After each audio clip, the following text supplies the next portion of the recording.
찬송 393장 오 신실하신 주 함께 찬송하시겠습니다.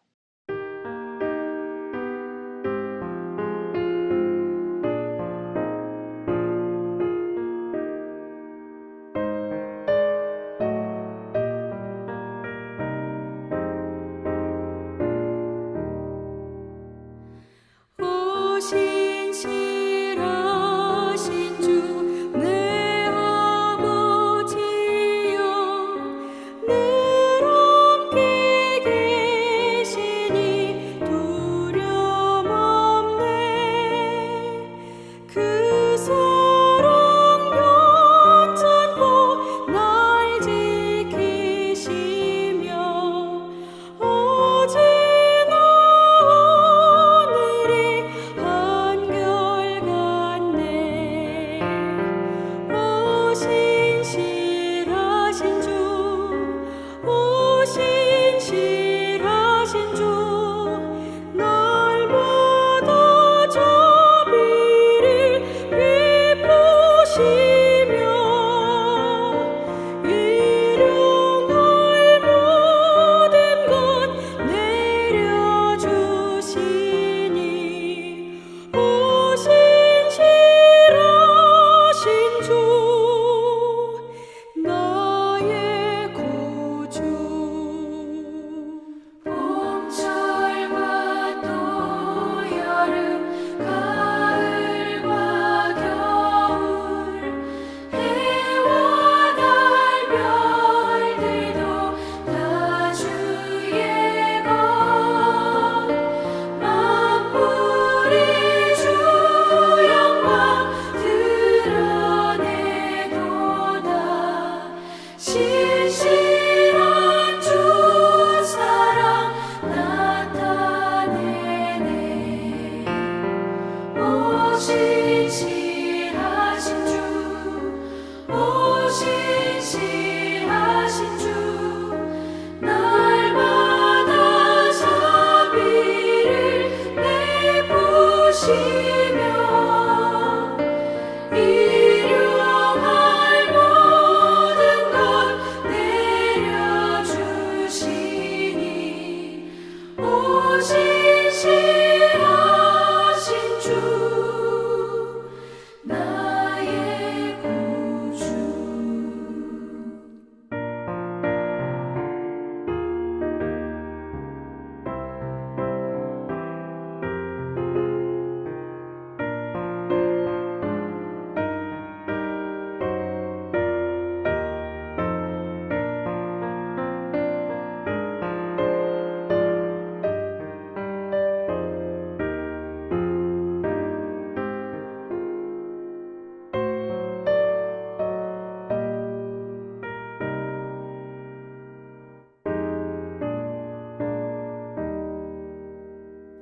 내 죄를 사하여 안위하시고 주 친히 오셔서 인도하네. 오늘의 힘되고 내일의 소망 주만이 만복을 내리시네. 오 신실하신 주, 오 신실하신 주, 날마다 자비를 베푸시며 일용할 모든 것 내려주시니 오 신실하신 주 나의 구주. 사도신경으로 신앙 고백드리겠습니다.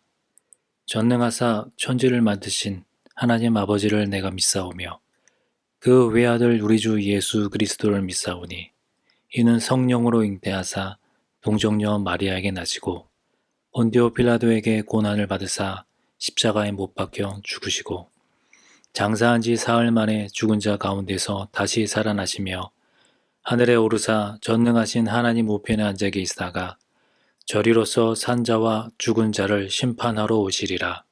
성령을 믿사오며 거룩한 공예와 성도가 서로 교통하는 것과 죄를 사하여 주시는 것과 몸이 다시 사는 것과 영원히 사는 것을 믿사옵나이다. 아멘.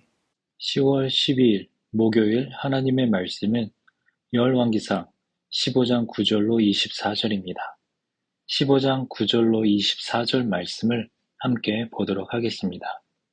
이스라엘의 여로보암 왕 제20년에 아사가 유다 왕이 되어 예루살렘에서 41년 동안 다스리니라. 그의 어머니의 이름은 마아가라, 아비살롬의 딸이더라. 아사가 그의 조상 다윗같이 여호와 보시기에 정직하게 행하여 남색하는 자를 그 땅에서 쫓아내고 그의 조상들이 지은 모든 우상을 없애고 또 그의 어머니 마아가가 혐오스러운 아세라 상을 만들었으므로 태후의 위를 폐하고 그 우상을 찍어 기드론 시냇가에서 불살랐으나 다만 산당은 없애지 아니하니라. 그러나 아사의 마음이 일평생 여호와 앞에 온전하였으며 그가 그의 아버지가 성별한 것과 자기가 성별한 것을 여호와의 성전에 받들어 드렸으니 곧 은과 금과 그릇들이더라. 아사와 이스라엘의 왕 바아사 사이에 일생 동안 전쟁이 있으니라. 이스라엘의 왕 바아사가 유다를 치러 올라와서 라마를 건축하여 사람을 유다 왕 아사와 왕래하지 못하게 하려 한지라. 아사가 여호와의 성전 곳간과 왕궁 곳간에 남은 은금을 모두 가져다가 그 신하의 손에 넘겨 다메섹에 거주하고 있는 아람의 왕 헤시온의 손자 다브림몬의 아들 벤 하닷에게 보내며 이르되, 나와 당신 사이에 약조가 있고 내 아버지와 당신의 아버지 사이에도 있었느니라. 내가 당신에게 은금 예물을 보냈으니 와서 이스라엘의 왕 바하사와 세운 약조를 깨뜨려서 그가 나를 떠나게 하라.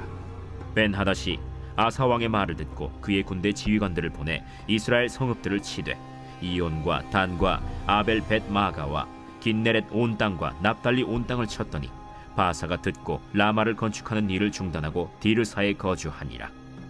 이에 아사 왕이 온 유다에 명령을 내려 한 사람도 모면하지 못하게 하여 바하사가 라마를 건축하던 돌과 제목을 가져오게 하고 그것으로 베냐민의 게바와 미스바를 건축하였더라. 아사의 남은 사적과 모든 권세와 그가 행한 모든 일과 성읍을 건축한 일이 유다 왕 역대 지략에 기록되지 아니하였느냐. 그러나 그는 늙음하게 발에 병이 들었더라.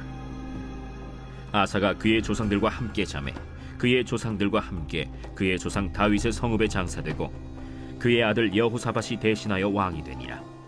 오늘의 말씀의 제목은 아사의 유다 통치입니다. 본문 내용의 전체 흐름을 말씀드리면 아사는 다윗처럼 여호와 보시기에 정직하게 행했고 종교적인 개혁들을 추진했지만 몇 가지 약점들도 있었습니다. 오늘 본문은 유다의 세 번째 왕인 아사를 중심으로 기록이 되어 있습니다. 아사가 아비암의 뒤를 이어 왕이 되었을 때에는 북이스라엘 여로보암 20년이라고 이제 소개를 하고 있는데요. 아사의 통치 기간은 성경을 보니까 41년 동안 다스렸다라고 되어 있습니다.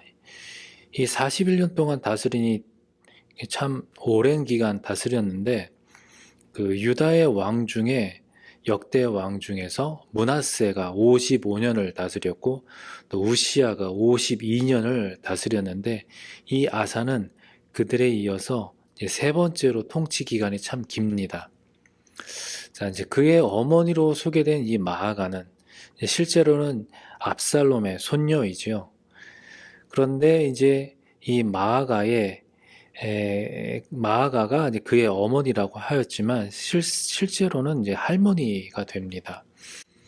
아사의 아버지 이제 아비암이 이제 왕이 된 지 3년 만에 죽었죠. 그리고 아사의 통치 기간이 41년이 되는 것을 감안하면 아마 이 아사는 어릴 때 왕이 되어서 이제 그의 할머니 마아가가 아마 수렴 청정을 하지 않았을까 합니다. 성경에 보면 아사는 다윗처럼 하나님께 순종한 왕으로 평가를 받고 있는데요. 남유다에서는 이제 이렇게 평가를 받은 왕이 20명 중에 8명이었고, 북이스라엘은 하나님 앞에 참 순종한 왕, 좋은 평가를 받은 왕은 한 사람도 없었습니다. 오늘 본문 12절로 13절에 보면 남색하는 자를 쫓아내고 또 조상들이 지은 우상을 없애고 또 마아가가 혐오스러운 아세라상을 만들었는데 그래서 태후의 위를 패하고 또 그 우상을 찍어 기드론 시내가에서 불살랐다라고 하는 이런 개혁에 대한 부분. 이제 역대하 15장에 보면 이제 이 일이 아사가 왕 위에 오른 지 15년에 이제 이런 일들을 진행했다. 예루살렘에 모여서 마음을 다하고 목숨을 다하여 조상들의 하나님 여호와를 찾기로 언약하면서 신앙 개혁을 진행합니다. 그래서 아사는 다윗처럼 하나님께 순종한 왕이라는 평가를 받는 그 근거를 여기서 발견할 수가 있습니다. 이런 신앙 개혁이 있기까지 역대하 14장 또 15장 이 말씀을 보면 이제 하나님의 인도하심이 이제 그 어기 안에 있었는데요. 이러한 신앙의 개혁은 전쟁에서 승리를 하고 또 선지자를 통해서 이제 하나님의 격려를 받게 되고 그리고 북쪽의 백성들이 이제 다시 남쪽으로 이제 들어오게 되는 등 군사나 신앙적이나 또 사회적인 면에서 아주 좀 이렇게 분위기가 좋은 그런 상황 속에서 아사와 백성이 이제 하나님과의 그런 언약을 이제 갱신하면서 이런 개혁이 일어나게 되었습니다. 이 개혁의 내용은 12절 또 13절에 나오는 것처럼 먼저는 남색하는 자를 유다 땅에서 쫓아냈다. 이 남색하는 자는 가나안 족속이 섬기는 그 우상 신전에서 예배 의식을 따라서 성매매를 하던 남자들입니다. 아마도 그런 다산 숭배와 관련해서 나타난 것이 아닐까 합니다. 둘째로는 그 아사가 그의 선조들이 만든 우상들을 모두 없앴다고 이제 기록이 되어 있는데요. 솔로몬은 이방 아내들이 섬기는 온갖 우상들을 위해서 산당을 만들고 또 분향하게 함으로써 이스라엘 전역의 우상을 이제 퍼뜨리고 또 그 우상 숭배에 대한 이제 하나님 보시기에 악한 일들이 이제 퍼지게 되었지요. 그리고 또 이 르호보암 때에도 유다 그 곳곳에 산당과 우상들이 아주 즐비했는데 이 아사의 할머니 마아가도 이 아세라 상을 만들어서 섬겼습니다. 그러나 아사는 이제 이 선대 왕들과는 달리 우상이 예배의 대상이 아님을 분명하게 하고 백성으로 하여금 하나님을 다시 찾아갈 수 있도록 이제 하였습니다. 세 번째로는 아세라를 숭배한 이제 그 할머니 마아가를 이제 폐위했는데 이 태후 이 친할머니를 처벌할 만큼 이 아사의 신앙 개혁 의지가 아주 단호했습니다. 당시 아사가 장성했으므로 이제 할머니의 어떤 정치 세력 또 종교적 세력을 이제 꺾으려는 목적이 있었을 것입니다. 그래서 아사는 이 할머니가 만든 이 우상을 잘라서 기드론 시내가에서 불살라 태워버렸습니다. 그럼 이 부분에 대한 해설을 보도록 하겠습니다. 9절로 13절 두 번째 단락인데요. 아사는 아버지 아비암과 할아버지 르호보암의 통치 동안 유다 사회에 깊숙이 스며든 우상 숭배를 일수하는 대대적인 종교 개혁을 단행합니다. 남색하는 자를 쫓아내고 이전 왕권에서 만든 우상들을 제거하며 아세라 우상을 만들어 섬겼던 할머니 마아가의 태후 지위를 박탈하고 아세라를 찍어서 불사릅니다. 그는 이 땅에서 자식의 도리를 지키는 일보다 하늘 아버지의 아들로 사는 것을 더 중요하게 여겼습니다. 가정과 일터에서 속히 척결해야 할 우상은 무엇입니까? 저번에 말씀드린 대로 우상, 우리 주위에 있는 우상은 하나님보다 더 깊이 생각하고 또 우선순위를 두는 것, 그게 바로 우상 아니겠습니까? 나의 삶 속에 하나님보다 더 우선이 되는 게 무엇이 있는가? 또 나의 삶 속에서, 나의 생활 속에서 하나님보다 더 소중하게 여기는 것이 무엇이 있는가? 그게 바로 우상입니다. 그것을 주님 앞에 과감하게 내려놓고 어쩌면 그것이 하나님 보시기에 악한 것일 수 있습니다. 내가 보기에 참 좋은 것이고 선한 것이고 아까운 것이고 내가 정말 아끼는 것이지만 하나님 보시기에는 그게 악한 것일 수 있으므로 거기에 대한 우리의 그런 입장을 또 나의 마음을 분명하게 우리가 결정하고 또 정리해야 될 것임을 말씀드립니다. 한편 14절에 보면 아사가 산당을 제거하지 아니하였다. 산당은 없애지 아니하니라 라고 하였지만 역대하 14장에 보면 산당을 제거했다라는 기록이 있습니다. 이것은 아무래도 아사가 산당을 완전히 제거하지는 못한 것을 지금 나타내고 있는 것을 뜻하는 것 같은데요. 열왕기 저자는 산당이 남아 있었기 때문에 아사의 개혁에도 불구하고 우상 숭배가 유다에 지속될 것을 지금 알려주고 있는 것으로 보입니다. 그럼 이 부분에 대한 해설을 보도록 하겠는데요. 첫 번째 단락 11절 그리고 14절입니다. 아사가 모든 일을 하나님 보시기에 다 잘한 것은 아니지만 하나님은 그의 삶을 다윗과 같이 정직하고 일평생 여호와 앞에서 온전했다고 평가하십니다. 성전을 중심으로 종교개혁을 단행하느라 지방 산당들에서 제멋대로 진행되는 제사를 바로잡는 데 소홀했지만 아사의 부족함은 더욱 신실한 왕들이 등장하여 보완할 것입니다. 손대지 못한 산당은 히스기야가 제거할 것이고 아사가 기드론에서 불사른 아세라 우상은 요시야가 완전히 뿌리 뽑을 것입니다. 또한 우상 숭배로 인해서 결국 유다도 멸망했다라는 것을 이 열왕기의 독자에게 다시 한번 상기시켜 줌으로써 이에 대한 경각심을 일깨워 주는 것으로 이렇게 볼 수가 있습니다. 이렇듯 산당에 대한 문제는 이제 남아 있지만 아사의 마음은 평생 이제 여호와와 온전한 관계를 이제 유지했다라고 볼 수는 있는데 또 아사가 또 말년에 또 변한 모습을 보였기 때문에 약간 좀 평생 여호와의 온전한 관계를 유지했다라고는 볼 수는 없지만 대체적으로 좀 온전한 관계를 유지했다라고는 볼 수가 있습니다. 이 아사가 이제 그 자기 아버지 아비암 이제 아비암은 이제 부친 르호보암의 전처를 따라서 이제 죄를 지었지만 아사는 자기 아버지 이제 아비암의 죄를 따라 가지는 않았습니다. 15절에 보면 이제 아사가 이제 그의 아버지가 성별한 것과 자기가 성별한 것을 여호와의 성전에 받들어 드렸으니 곧 은과 금과 그릇이었더라. 이렇게 성전에 바침으로써 하나님께 헌신을 한 모습을 볼 수가 있습니다. 그럼 이 부분에 대한 해설을 보겠는데요. 세 번째 단락 15절입니다. 아사는 예루살렘 성전에 필요한 것을 채우기 위해서 아버지 때로부터 모아둔 은과 금과 기구들을 성전에 바쳤습니다. 그는 비우는 일뿐 아니라 채우는 일도 잘 해낸 사람입니다. 하나님의 공동체가 주의 나라를 세워갈 때 내 시간과 은사와 물질과 기도로 채워가야 할 것은 무엇인지 돌아보십시오. 속에서 이제 16절에 보면은 하나님을 의지했던 아사가 어떤 군사적인 이제 위기를 맞으니까 이제 하나님이 아닌 아람의 베나닷을 의지하는 그런 죄를 범합니다. 분열 왕국 시대에 그러니까 르호보암과 아비암 그리고 여로보암 사이에 전쟁이 항상 있었듯이 아사와 바아사 간에도 충돌이 계속 있었습니다.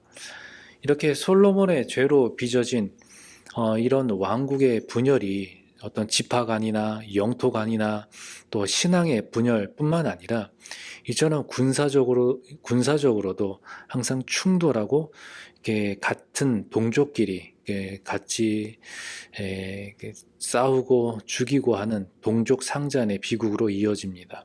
물론 아사의 통치 초기에는 전쟁이 없이 평안했습니다. 그러나 이제 아사 통치 이제 16년째에 되니까 이 북이스라엘의 바하사가 유다를 공격해서 라마까지 이제 내려온 것이죠.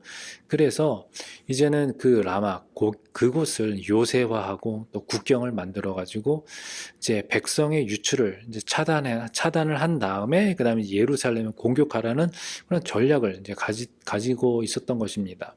이렇게 이제 그 북이스라엘 이제 바하사가 그 품었던 그 마음은 여로보암이 어떤 종교 제도를 변형한 것과 그 방식이 좀 다를 뿐 이제 자기 백성 또 자기 나라를 잃을까봐 두려운 마음에 이렇게 이제 남쪽으로 내려와서 같이 충돌을 하고 더 거기를 국경을 든든히 만드는 그것을 볼 수가 있습니다. 이렇게 아사의 통치 41년 동안 북이스라엘은 6번이나 이제 왕이 바뀌고 또 왕조가 4번이나 바뀌면서 참 불안정한 정세를 보이고 있었는데요. 이것은 하나님이 예고한 것처럼 물에서 흔들리는 갈대와 같았다라고 볼 수가 있습니다. 이제 한편으로는 이제 예루살렘 코앞까지 이제 밀어닥친 이 바하사의 침략 때문에 이제 아사는 큰 위협을 느껴가지고 이제 원래는 하나님을 찾아야 되잖아요. 그런데 이번에는 하나님을 찾는 대신에 다메섹의 그 아람 왕 베나닷을 찾는 그런 어리석음을 범합니다. 아람은 원래 다윗 시대에 이스라엘의 속국이었는데 이 솔로몬 때에 이 르손이라는 사람이 다메섹의 독립을 이루면서 이제 그 아람이 성장을 하게 되었죠. 이미 이제 아비암과 바하사가 이제 아람과 조약을 맺었고 이제 아사까지 이제 조약을 맺은 걸 보면 솔로몬 이후에 솔로몬 다음 르호보암 또 아비암 그 다음에 아사 이렇게 2대 3대 만에 이스라엘과 그 아람과의 그 판도가 완전히 역전됐음을 이제 볼 수가 있습니다. 솔로몬의 이런 그 배역, 이것은 이스라엘의 신앙과 또 정치적인 그런 평안, 거기에 참 치명적이었습니다. 그래서 이 열왕기의 그 독자로 하여금 죄의 대가가 얼마나 혹독한지를 이제 기억하게 하고 이제 회개와 순종의 길로 나아가게 하는 것이죠. 이 아사는 예루살렘을 이제 보호하고 사수하기 위해서 르호보암처럼 성전과 왕궁의 보물을 다 꺼내서 이제 베나닷한테 보냅니다. 이제 여기에는 자기 부친과 또 자신이 하나님께 바친 모든 성물도 이제 포함이 되어 있는 것입니다. 이제 아사는 이제 베나닷에게 그 아버지 그 아비암과의 그 동맹을 이제 상기시켜 주면서 바하사와의 조약을 깨고 그를 치라고 요구합니다. 이제 이처럼 왕들이 이제 예루살렘이 하나님의 택한 성읍이고 하나님의 임재가 함께함을 기억하고 믿고 의지해야 할 텐데 하나님을 잊어버리고 그냥 인간적인 어떤 노력으로 성을 지키려고만 했습니다. 이제 한편 이제 베나닷은 그러한 어떻게 이제 그런 키를 쥐고 양국의 그 왕들 북쪽에 있는 바하사나 남쪽에 있는 아사나 뭐가 더 자기들한테 유리할까 저울질하면서 자신의 이익에 따라 조약을 맺고 조약을 깨는 그런 기회주의자였던 것이죠. 이제 베나닷은 이제 아사의 요구와 이제 아사의 요구대로 이제 바하사와의 그 동맹을 깨어버리고 군대를 보내서 이스라엘 성읍을 칩니다. 물론 아사가 보낸 예물도 많았겠지만 이제 그 베나닷이 생각했을 때에 이스라엘을 공격했을 때의 이득이 훨씬 더 크니까 자기들이 그렇게 했겠죠. 이제 베나닷 군대 장관들이 이제 북서쪽으로 이제 내려오면서 오늘 말씀 20절에 보니까 베나닷이 아사 왕의 말을 듣고 그의 군대 지휘관들을 보내 이스라엘 성읍들을 치되 이온과 단과 아벨벤마아가와 긴네렛 온 땅과 납달리 온 땅을 쳤더니 이렇게 하니까 다메섹에 있었던 어떤 두로와 어떤 지중해 그 무역로를 이제 자기들이 이제 열을 수가 있었던 거죠. 이득이 있으니까 이제 이런 일을 한 거죠. 이런 베나닷의 공격 소식에 이제 북이스라엘의 바하사는 이제 21절에 보니까 라마를 건축하는 일을 중단하고 디르사에 거주하니라. 그래서 라마를 건축해서 뭔가 예루살렘과 뭔가 대치 상태를 만들고 자기들이 유리한 뭔가 고지를 점령하려고 했으나 베나닷이 와서 이렇게 회방을 놓으니까 이제 라마 건축을 중단하고 다시 자기들의 수도 디르사로 이제 퇴각을 해서 거기서 이제 자신들의 다시 국정을 살펴보는 것이죠. 이제 반면에 이제 아사는 이제 온 유다에 강제적으로 명령을 내려서 바하사가 그 라마의 건축 현장에 남겨두었던 뭐 돌이나 나무 다 가져오게 하여서 그것으로 예루살렘 북쪽에 있는 22절 맨 마지막 부분입니다. 베냐민의 게바와 미스바를 건축하였더라. 이렇게 또 남유다는 남유다대로 북이스라엘의 침입을 대비해서 방비성을 또 쌓아두었습니다. 열왕기는 이제 이 사건을 여기에서 마무리를 하지만 역대기 16장에 보면 이 일로 인해서 하나님이 하나니 선지자를 보내어 아사를 책망한 일이 이제 있습니다.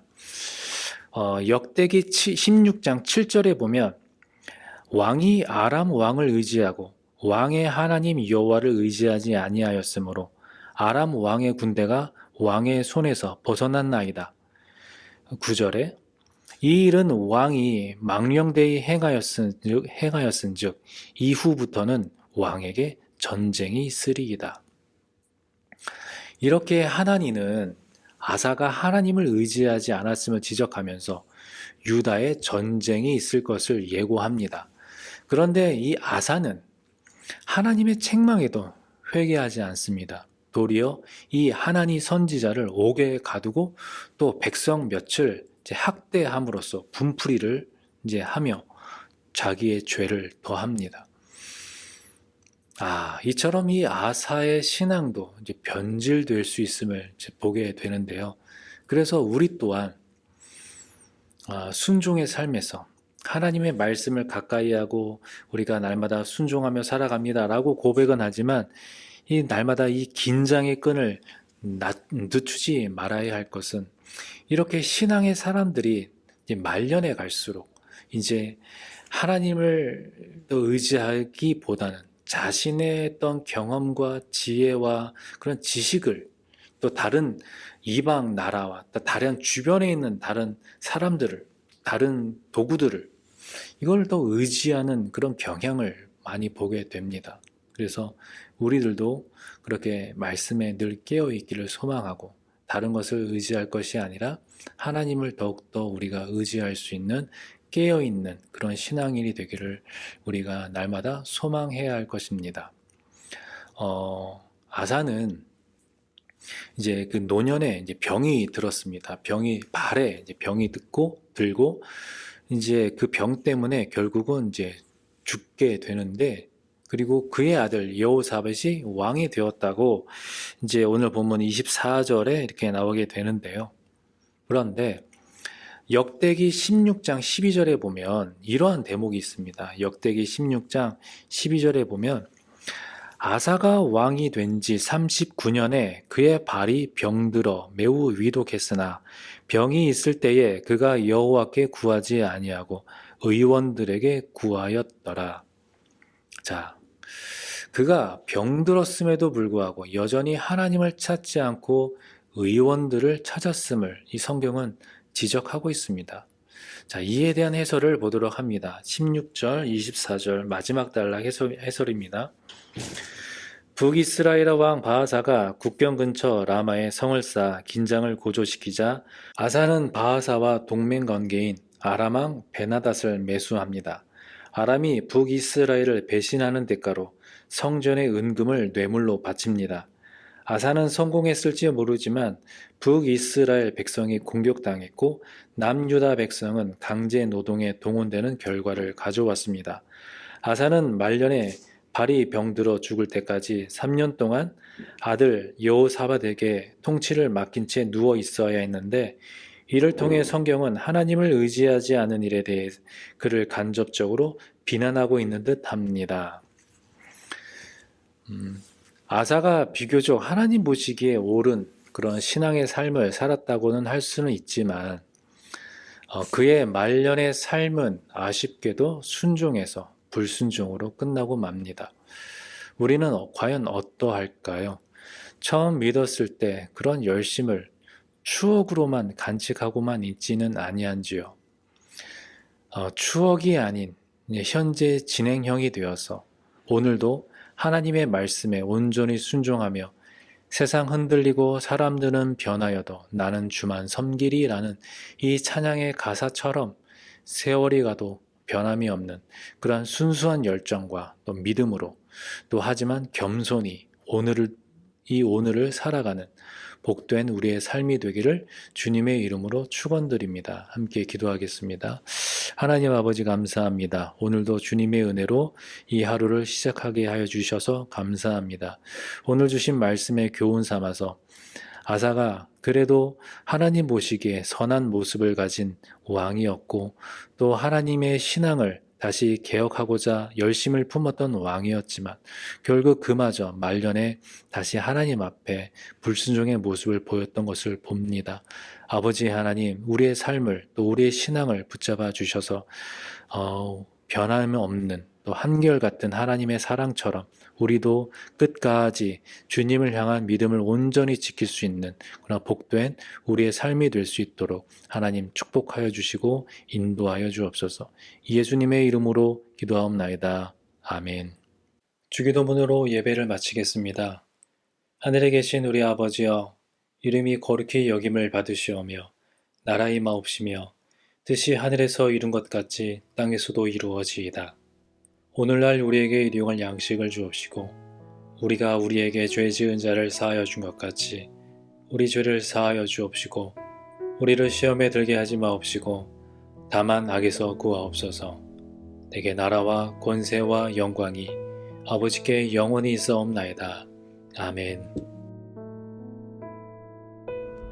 우리 계속해서 기도하실 때에 주신 말씀을 생각하시면서 기도하여 주시고, 또한 교회 재건축과 우리 환우들을 위해서 우리 함께 중보 기도하시도록 하겠습니다. 기도하시겠습니다.